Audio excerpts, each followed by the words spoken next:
In the silent corridors of the psyche, a hidden battle unfolds. The empath and the narcissist are bound together, not by love, but by archetypes. One devouring, the other endlessly giving. Yet deep within this tension lies a mystery Jung himself would have recognized.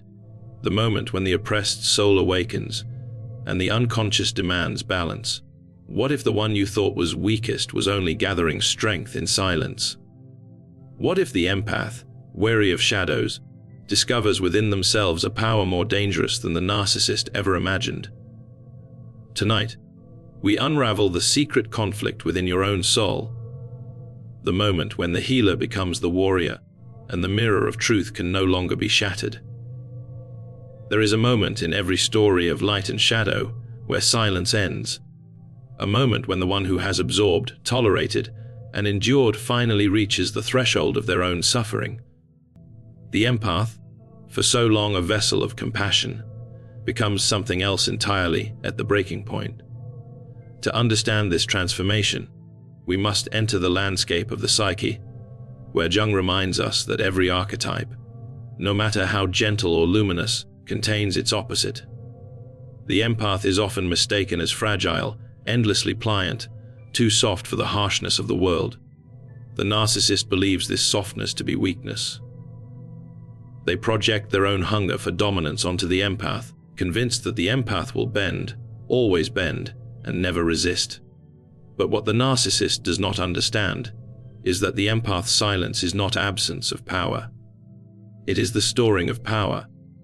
It is the slow, steady accumulation of psychic force, hidden beneath the surface like groundwater gathering, before it bursts into a spring. For years, perhaps decades, the empath absorbs not just words and actions, but energies. They feel the undercurrents of manipulation, the subtle threats, the unspoken demands. They carry the narcissist's unmet needs, their unresolved wounds, their fear of abandonment cloaked in rage. And in carrying all this, the empath unknowingly becomes acquainted with the raw material of the shadow. They study it, not with logic, but with lived experience.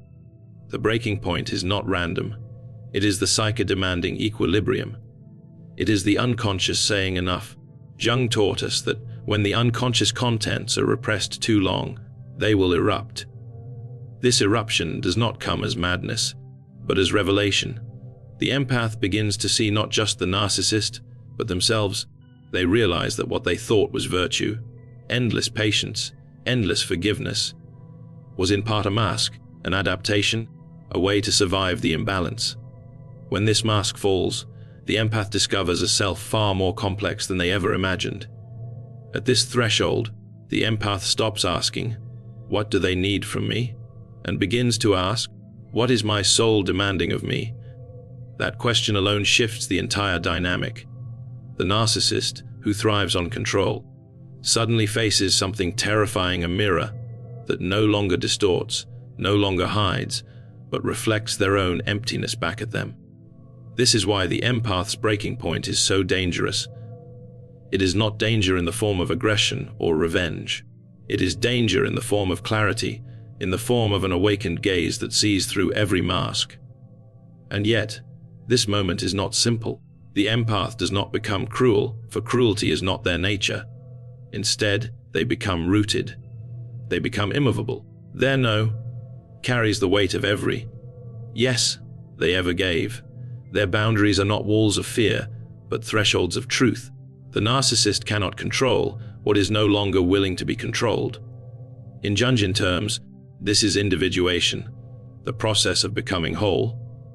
The empath, at their breaking point, integrates their shadow.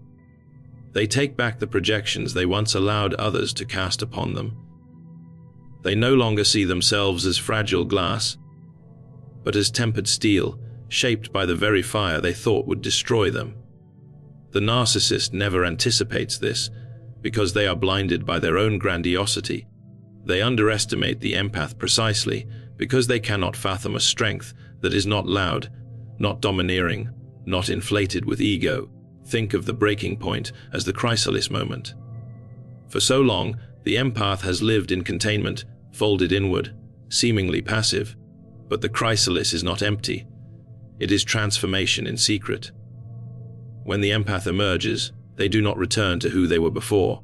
They emerge with wings, with a vision that sees patterns, manipulations, and lies with striking clarity. The narcissist expected a compliant companion, but what stands before them is a sovereign soul, and this power is not just personal, it is archetypal.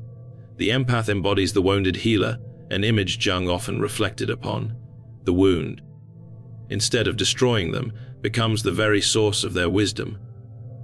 The narcissist, who feeds on others' vulnerabilities, cannot grasp this paradox that the empath's suffering is the seed of their strength. The breaking point is not destruction, it is revelation. It is the moment the empath realizes that they were never powerless, only unclaimed. Their silence was a field where hidden roots grew deep. Their tears were the water that nourished their own becoming.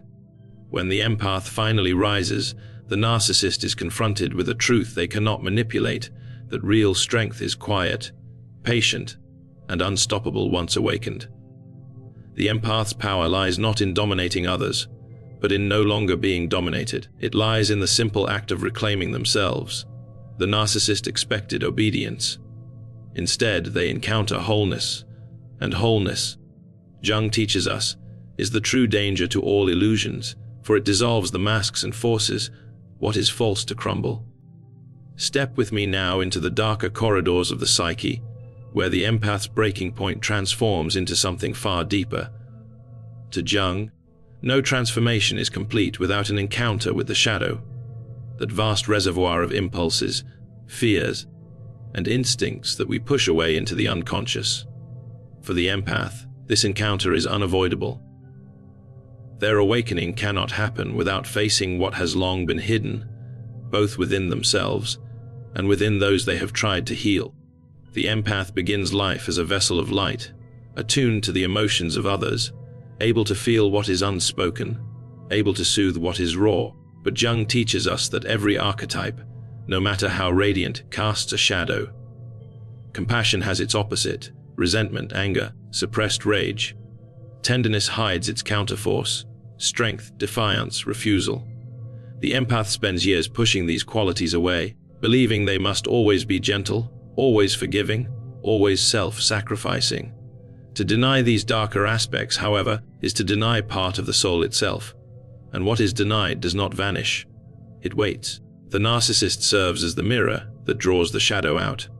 By manipulating, by exploiting, by consuming, they force the empath to confront emotions that would otherwise remain buried.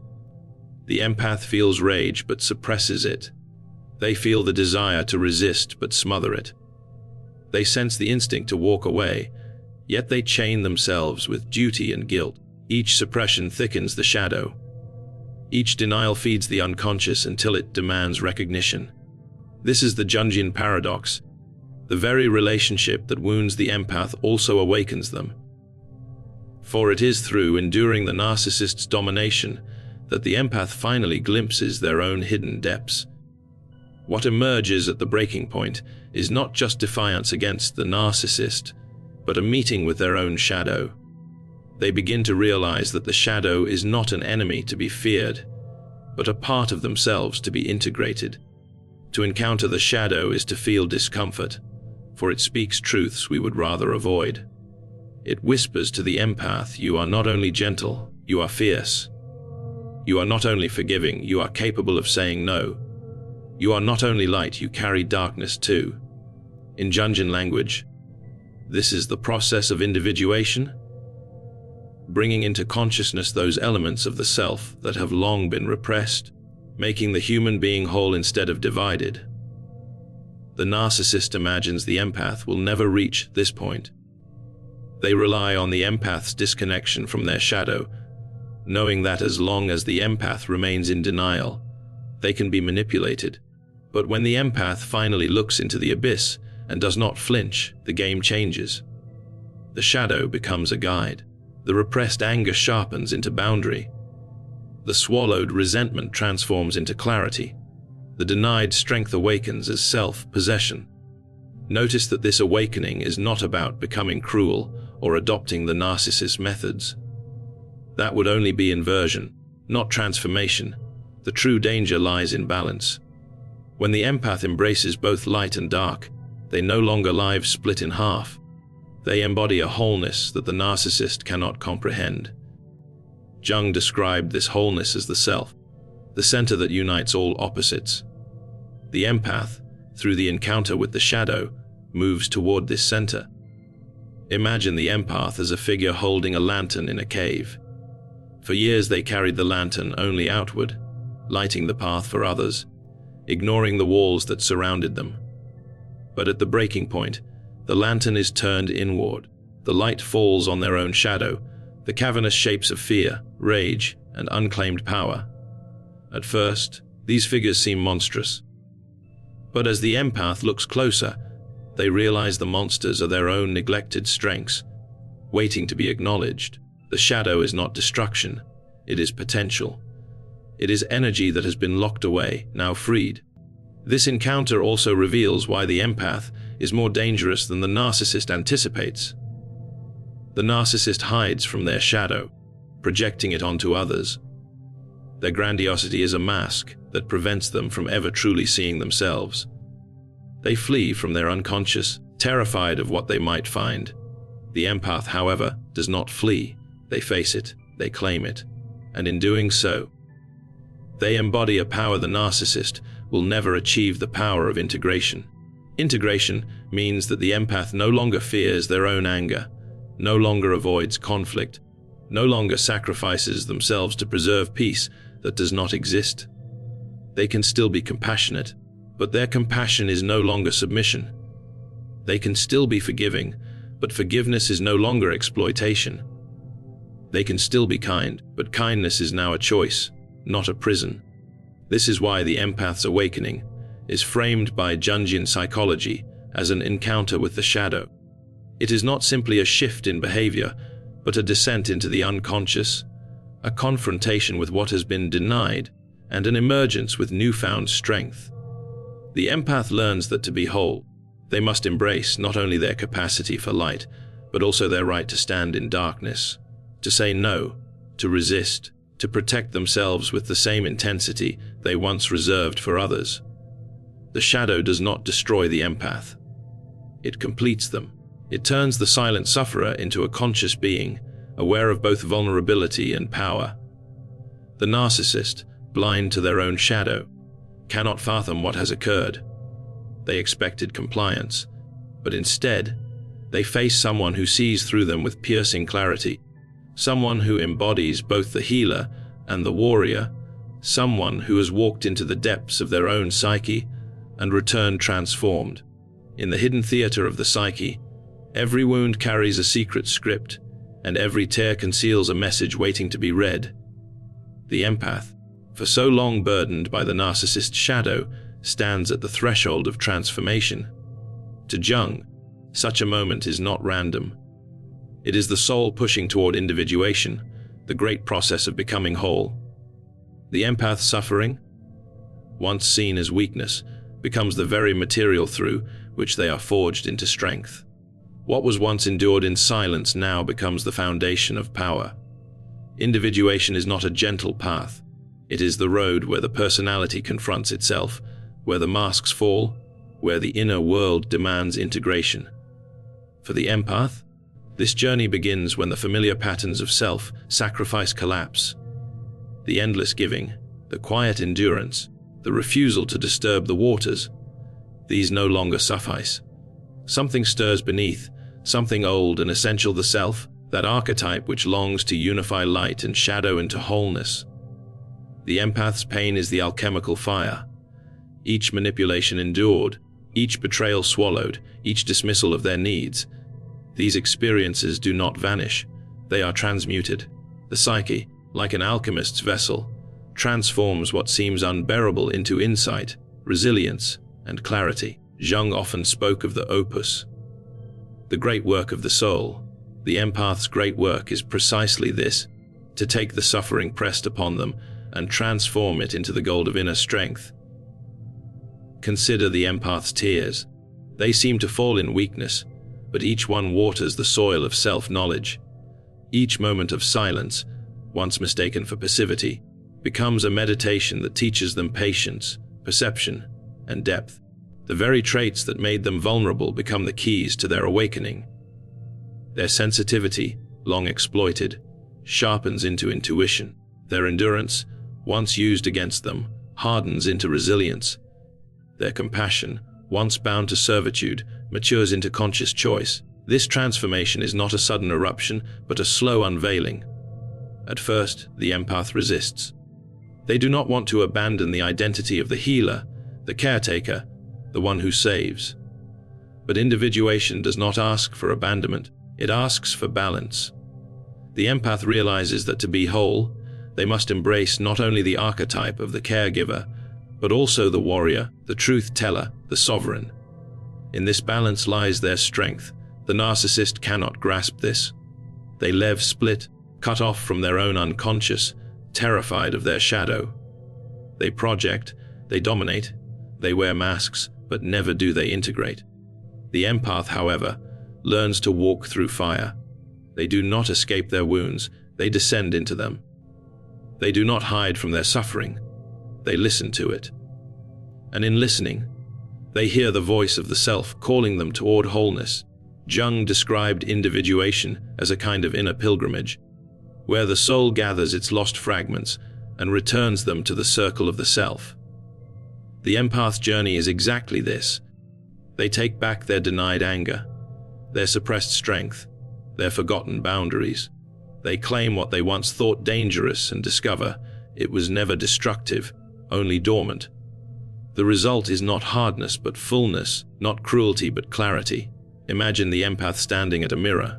For years, the reflection showed only what the narcissist wanted them to see: the compliant figure, the quiet servant, the endless giver. But now the mirror shifts. Behind the familiar image appears another, a figure of strength, eyes steady, shoulders firm, voice clear. The empath recognizes this as themselves, the self they had long denied, the self that waited in the unconscious to be born. This recognition is the essence of individuation. It is not the creation of a new self, but the integration of the forgotten self. Pain plays its role as the great awakener. Without it, the empath might have remained in illusion, trapped in the archetype of the eternal caretaker.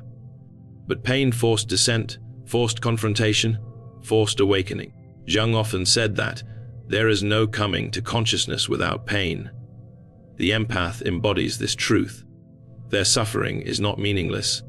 It is the very key that unlocks their transformation. The alchemy of this process cannot be overstated. Lead becomes gold, weakness becomes strength, silence becomes voice, submission becomes sovereignty. The empath, through individuation, no longer seeks validation from the narcissist, nor do they crave recognition for their sacrifices. They stand rooted in themselves, complete, unshaken by the distortions of others. This transformation is archetypal. It echoes the myths of descent and return. Inanna descending to the underworld, Orpheus seeking Eurydice, Christ entering the tomb.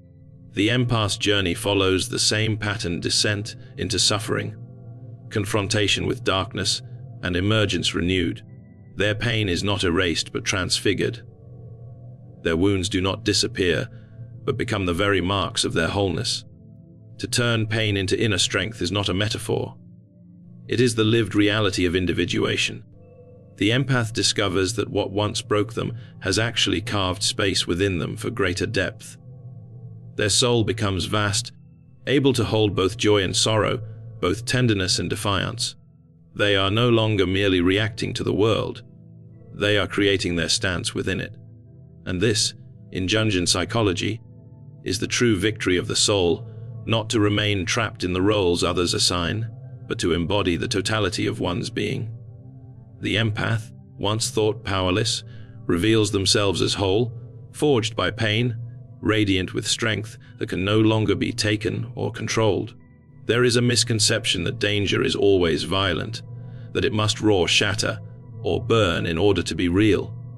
But in Jung's psychology, the most profound danger is often quiet, subtle, archetypal. For the narcissist, the real threat is not that the empath becomes destructive, but that the empath embodies their wholeness.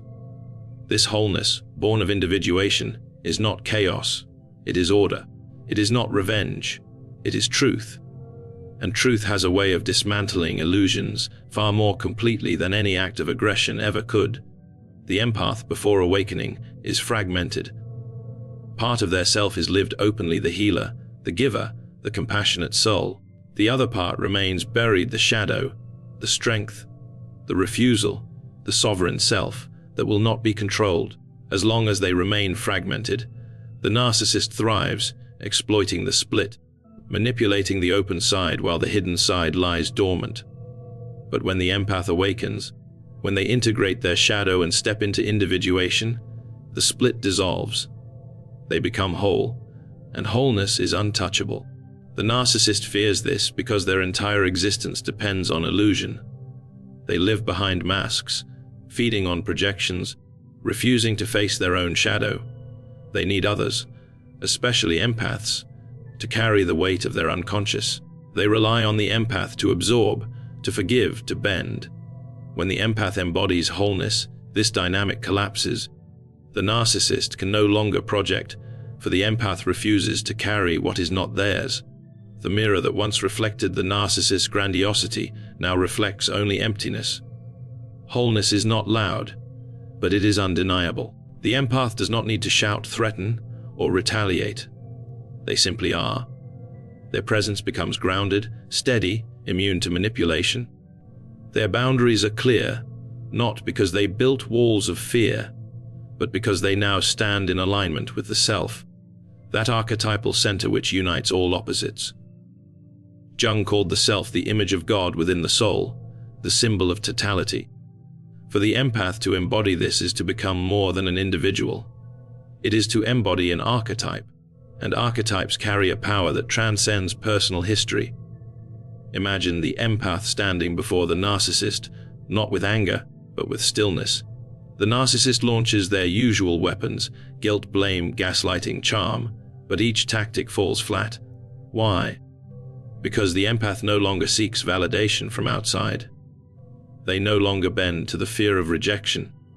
They no longer need the narcissist to confirm their worth. Their strength radiates from within, rooted in the union of light and shadow, and in this state, they cannot be controlled. This is the danger. The empath's wholeness dismantles the narcissist's illusions without ever raising a hand. The narcissist is forced to confront their own emptiness, for the mirror of projection is gone. To them, this is unbearable. To lose control over the empath is to lose their supply of psychic energy.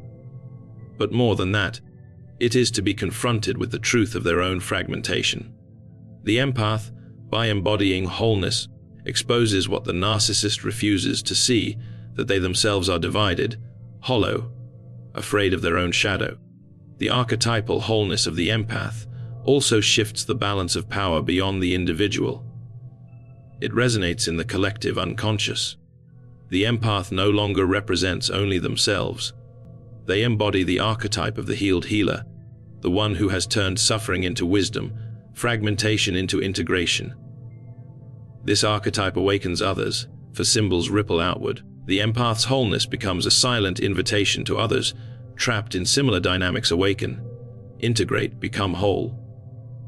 In this sense, the danger is not confined to the narcissist.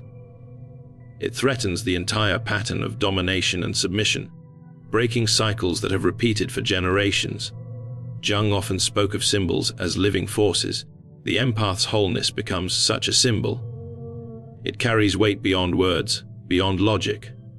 It is felt in their gaze, in their silence, in the way they no longer yield to what once controlled them. To the narcissist, this is incomprehensible. They are accustomed to power as domination, but here is a different kind of power, rooted, calm, unshakable. The narcissist cannot imitate it, because it does not come from pretense. It comes from integration. Consider how the empath's transformation mirrors ancient myths.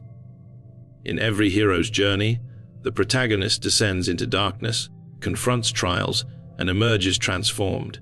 But the transformation is not about becoming a destroyer, it is about becoming whole.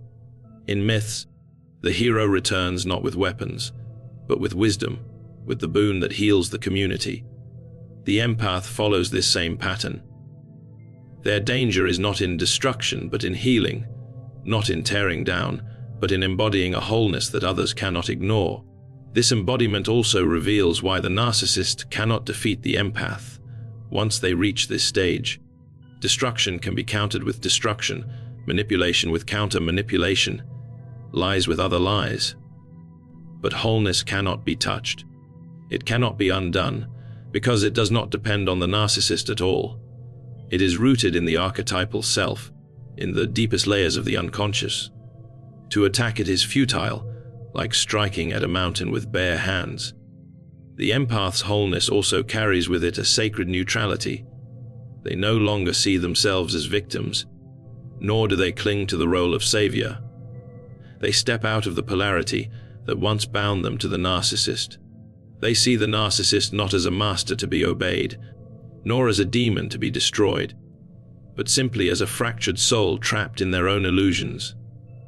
This perspective is devastating to the narcissist, for it robs them of the drama they crave.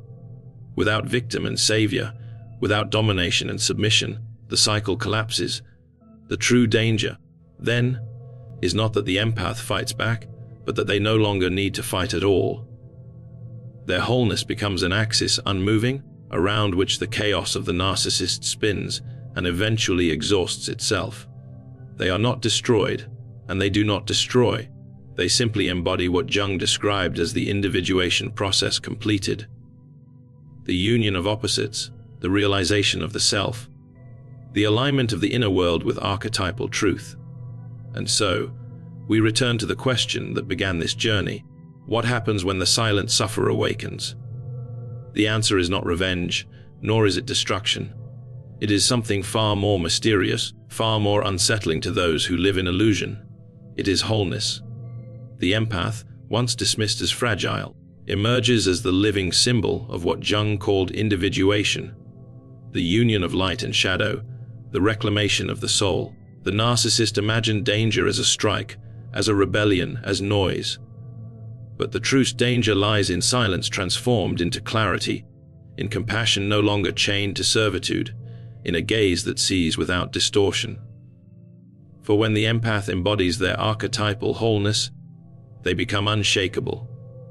They become a mirror in which falsehood cannot survive. And perhaps this is the deeper truth for all of us: that within our wounds lies the seed of our becoming, that the pain we endure is the very fire that forges our strength, that when we turn inward, confront the shadow, and claim every part of ourselves, we too embody that same wholeness. The real danger, then, is not posed to the empath at all. It is posed to illusion, to control, to the masks we wear to escape ourselves. And the question that remains is not whether the empath will awaken, but whether we, too, are willing to step into that same fire and discover the power that waits in the depths of our own unconscious.